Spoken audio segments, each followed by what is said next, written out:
अस्सलामुअलैकुम। उम्मीद करती हूँ कि सब खैरियत से होंगे और बिल्कुल ठीक होंगे। Welcome to my YouTube channel. जैसा कि आप लोग जानते हैं कि लास्ट जो वीडियो मैंने अपलोड की थी वो अब्बा से रिलेटेड थी, तो आप लोगों ने देखा होगा कि डे लाइफ वहाँ की कैसी है, और आज की वीडियो थोड़ी सी नाइट लाइफ से रिलेटेड होगी। तो दूसरा ये देखिए, जो एक माउंटेन जिसपे ग्रीन एंड वाइट कलर की लाइट्स हैं, एक टेरेस की तरह प्रोमिनेंट हो रही है। सेम डे में भी ये प्रोमिनेंट हो रही थी, मगर जब रात हुई तो इसकी ब्यूटी इतनी इन्हेंस हो गई कि माशाल्लाह ऐसे दूर से हमें लग रहा था जैसे कोई शिप है। बिल्कुल इस तरह का लुक आ रहा था इस माउंटेन का। यहाँ पे आप देख सकते हैं, यहाँ पे माशाल्लाह सफाई सुथराई बहुत ज़्यादा है, और अभी हम जहाँ मौजूद हैं वो बिल्कुल रोड साइड पर एक पार्क बनाया गया था। और यहाँ पे मतलब बच्चे जो हैं, फैमिलीज हैं, वो आई हुई थी और बहुत एंजॉय कर रहे थे, जो कि सच में सोदिया की एक बहुत ही खूबसूरती है। मैं कहूँगी ये लोग अपनी फैमिलीज को बहुत टाइम देते हैं और बहुत एंजॉय करते हैं अपनी लाइफ को, और वही उनका कहवा और जो उन लोगों के स्नैक्स होते हैं, इसी तरह की चीज़ें। बाकी अभी आप देखिएगा कि अबहा दिन में किस तरह नजर आ रहा था, रात में देखिए इसकी लाइफ टोटल डिफरेंट है। दिन की वाइब्स टोटल डिफरेंट थी, नाइट वाइब्स टोटल इसकी डिफरेंट थी। हमारा प्लान था यहाँ पर एक पार्क में जाने का, जो कि बहुत ही मशहूर है। वो पार्क भी है और उसको उसको आर्ट स्ट्रीट भी कहा जाता है, क्योंकि ये आर्ट से रिलेटेड था। दूसरा ये कि यहाँ पे अभी आर्ट पीसेस इतने शो ऑफ नहीं किए हुए थे, इतने शोकेस नहीं थे। क्यों? रीज़न ये थी कि विंटर्स नहीं थे, समर्स थे। विंटर्स में यहाँ पे इतने टूरिस्ट आते हैं कि यहाँ बहुत शदीद रश होता है कि होटल्स की बुकिंग वगैरह भी नहीं मिल रही होती, क्योंकि सऊदीया से भी लोग आते हैं यहाँ विजिट करने, सऊदीया से बाहर से भी लोग विजिट करने के लिए आते हैं, स्नोफॉल देखने के लिए और यहाँ का वेदर एंजॉय करने के लिए। अब यहाँ पे एंट्री वगैरह सब फ्री थी, और कार वगैरह हमने पार्क कर दी थी, और फिर हम लोग आहिस्ता आहिस्ता फैमिली जो है हम चल रहे थे, वॉक कर रहे थे। यहाँ पे डिफरेंट स्टॉल्स भी थे, जिसमें कुछ फूड के थे, कुछ ज्वेलरी के थे, कुछ बच्चों के जैसे टॉयज होते हैं। अब एक चीज़ मैंने नोटिस की कि हम पाकिस्तान में कहीं भी चले जाएं, वहाँ अजीब सा एक डिप्रेशन फील होता है हम लोगों को। फैमिलीज बाहर आई हुई हैं, तो मतलब हस्बैंड है उनका अलग मतलब स्टेट ऑफ माइंड होगा, और वाइफ का अलग होगा, बच्चों के अपने रोने होंगे। तो मगर यहाँ पे मैंने देखा, यहाँ बहुत हंसी खुशी ये लोग खेल रहे होते हैं, फैमिलीज आपस में, बच्चे बड़े सब मजाक कर रहे हैं, खेल रहे हैं एक दूसरे के साथ, बहुत अच्छा क्वालिटी टाइम स्पेंड कर रहे हैं। मुझे इस चीज़ की समझ नहीं आई, शायद हम लोगों का मतलब जो हमारी सोसाइटी है वहाँ पे मसाइल इतने ज़्यादा बढ़ चुके हैं कि हम अपनी नॉर्मल लाइफ में इंजॉय नहीं कर पा रहे होते। मुझे ये चीज़ पाकिस्तान से जाकर बाहर बहुत शिद्दत से महसूस हुई है कि जिस तरह से हम लोगों की लाइफ पाकिस्तान में है, लोगों की लाइफ टोटल डिफरेंट है, बिल्कुल डिफरेंट है। और यही है कि बस हम पाकिस्तानी कहीं चले जाए तो मुझे तो लगता है भी ये जो हम लोगों को स्ट्रेस ना विरासत में मिल चुका है, विरसा बन चुका है स्ट्रेस हम लोगों के मुल्क में। मैं यही अल्लाह से दुआ करूंगी कि चीज़ें हमारी लाइफ में कम हो, हम सब फैमिलीज ऐसे ही इंजॉय करें जैसे बाकी दुनिया में लोग करते हैं, अपनी अच्छा क्वालिटी टाइम स्पेंड करते हैं और खुश रहते हैं। बाकी अल्लाह ताला से ये दुआ है। मसाइल हर जगह होते हैं, अगर पाकिस्तान में कुछ मसाइल हैं तो हम यही नहीं कह सकते कि हम कहीं और मूव ऑन होंगे तो वहाँ मसाइल ही नहीं होंगे। अभी वीडियो में ना मैं आप लोगों को दिखाऊंगी यहाँ पे कैफेटेरियाज कैसे थे। और भाई कोई भी अगर भाई पाकिस्तान से बाहर ट्रैवल करता है ना, और वो कॉफ़ी लवर नहीं है, तो पहली बात ये, कॉफ़ी कहीं से मत लें, कैफेटेरिया से बिल्कुल कॉफ़ी नहीं लेनी। वो कॉफ़ी बीन्स की होती है, वो हलक से उतरेगी ही नहीं, इतनी बीटर कॉफ़ी होती है।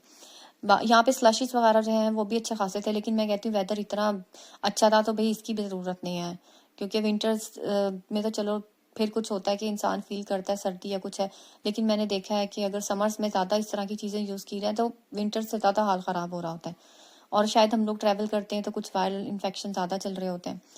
यहाँ पे अभी आगे एक ज्वेलरी की शॉप भी आएगी, तो मेरी कोशिश थी कि वो मैं बहुत डिटेल में आप लोगों को दिखाऊं कि यहाँ पे ज्वेलरी कैसी थी। वो एक एंटीक शॉप थी। साथ यहाँ आप देखिएगा जूसेस के स्टॉल्स भी हैं और कॉफ़ी शॉप्स भी हैं। ऐसे ही था, मतलब प्रॉपर कोई मतलब एक रेस्टोरेंट वगैरह इस स्टाइल का कुछ भी नहीं था। यहाँ पे बस कोल्ड एंड हॉट जो है बेवरेजेस थे। बाकी ये कि यहाँ का हम लोग यहाँ बैठे रहे काफ़ी टाइम और हमारा दिल ही नहीं कर रहा था उठने को। नेक्स्ट डे हमने ट्रैवल करना था, लेकिन ये जगह इतनी पुरसकून थी, इतनी पीसफुल थी, दिल ही नहीं कर रहा था हम लोग यहाँ से उठे। बच्चे बहुत एंजॉय कर रहे थे, हम सब बहुत एंजॉय कर रहे थे। यहाँ के एम्बियंस बहुत अच्छे थे, बहुत अच्छा इन्वायरमेंट था यहाँ का। और एक बिल्कुल डिफरेंट वाइब थी, जैसे हम सऊदीया में मक्का मुकरमा जाते हैं, उसके अलावा मदीना मनव्वरा जाते हैं, वहाँ पे आपको पता है वो बहुत ही ज़्यादा रूहानियत की प्लेसेस है, वहाँ पे हमें बहुत रूहानियत महसूस होती है। मगर अगर हम सऊदीया के अदर प्लेसेस को विजिट करें तो वो टोटल डिफरेंट है यहाँ से, बहुत ही डिफरेंट है। अब ये जगह आप देखिए कितनी माशाल्लाह खूबसूरत है, सच में बहुत खूबसूरत है। और मतलब जैसे माउंटेन्स ऊपर नीचे हैं, सेम उसी तरह ही यहाँ पे कैफेटेरियाज थे, और पार्क भी उसी तरह ही ये इन लोगों ने बिल्ड किया हुआ था। और यहाँ पे सबसे अच्छी बात कि सच में यहाँ पे सफाई सुथराई का बहुत ख्याल रखा गया था। अब आप देख सकते हैं फ्रेंड्स हैं या फैमिलीज हैं वो कितने आराम से एंजॉय कर रहे हैं, बहुत आराम से। मतलब किसी को टेंशन या स्ट्रेस नहीं होती है कि हाँ कोई, अल्लाह माफ़ करे, जैसे पाकिस्तान में तो आपको पता है कितने कितने एरियाज ऐसे हैं जहाँ पर लोग जाने से भी गुरेज करते हैं। सिर्फ मरी या कुछ इस तरह के पॉइंट्स हैं जहाँ पे फैमिली ज़रा जाके एंजॉय करती हैं, पर हर कोई नहीं जा सकता वहाँ पर भी। ये इनकी ज्वेलरी जो है अभी आप देखिएगा, सबने ऑनलाइन देखी ही होगी ये भी, इस तरह की रिंग्स वगैरह। मगर जो एक ख़ास चीज़ थी वो इनकी हैंडमेड ज्वेलरी थी, जो कि अभी आप देखेंगे वीडियो में आप लोगों को नज़र आएगी, जिससे सच में बनाने में बहुत टाइम लगता है, बहुत मेहनत दरकार होती है, टाइम बहुत चाहिए उसके लिए, बहुत सुकून से बनाने का टाइम चाहिए। अब ये हैंडमेड है टोटल, ये इनकी हैंडमेड थी, ये नेकलेस जो था इनका। और ये नेकलेसेस इनकी जो हैंडमेड ज्वेलरी थी, इस ज्वेलरी को देख के मुझे पाकिस्तान की ज्वेलरी याद आ रही थी, जो कि ज़ैनब मार्केट से, या फिर जैसे हम लोग वो कश्मीरी या मतलब जो पठानों की ज्वेलरी होती है जो हम लोग इस्तेमाल करते हैं, बिल्कुल उससे मिलते जुलते डिज़ाइंस थे, कलर्स वैसे थे। मगर ये था कि वो ज्वेलरी थोड़ी डल होती है, इतनी ब्राइट नहीं होती। इसका जो मेटल था वो बहुत ब्राइट था, वो शाइनिंग और ब्राइट था, और जो पाकिस्तान में होती है वो डल कलर में आती है, तो ये थोड़ा डिफरेंस था। बाकी ये कि वहाँ पे कलर बहुत ज़्यादा है, यहाँ पे तो आपको ज्वेलरी में 1 से 2 कलर नज़र आ रहे हैं, मगर पाकिस्तान में ज्वेलरी में बहुत कलर्स होते हैं, वो ज़्यादा कलरफुल है। अभी आप लोग इस इधर देखिएगा कि यहाँ पे राइट साइड पे जो है वो हैंडमेड नहीं है, लेकिन बाकी जितनी जितनी भी आपको ज्वेलरी दिख रही है सब हैंडमेड है, सब एंटीक है। और ये आप देखिएगा कि ये ट्रेंड तो कभी जाता ही नहीं है, कभी भी ये ट्रेंड नहीं जाता, बिल्कुल भी नहीं जाता एंटीक ज्वेलरी का। एंटीक ड्रेसेस जैसे हो गए, कुछ स्टाइल इस तरह के हैं जो हमेशा हमेशा फैशन में इन रहते हैं, कभी नहीं जाते हैं। ज्वेलरी भी बिल्कुल ये वैसी ही है, और मतलब लोग लेना पसंद भी करते हैं इन दिनों, तो ये बहुत ज़्यादा ट्रेंड में आ गई है और डिमांड भी बहुत ज़्यादा है इस ज्वेलरी की। अब ये देखिए, ये ऊपर एक जो नेकलेस नज़र आ रहा है सेम ऐसा मैं ज़ैनब मार्केट में देख चुकी हूँ कराची में, बिल्कुल एग्जैक्ट ऐसा, बट कलर का वही डिफरेंस आएगा, मेटल के जो कलर का डिफरेंस है वो आएगा। पाकिस्तान के बहुत माशाल्लाह खूबसूरत है।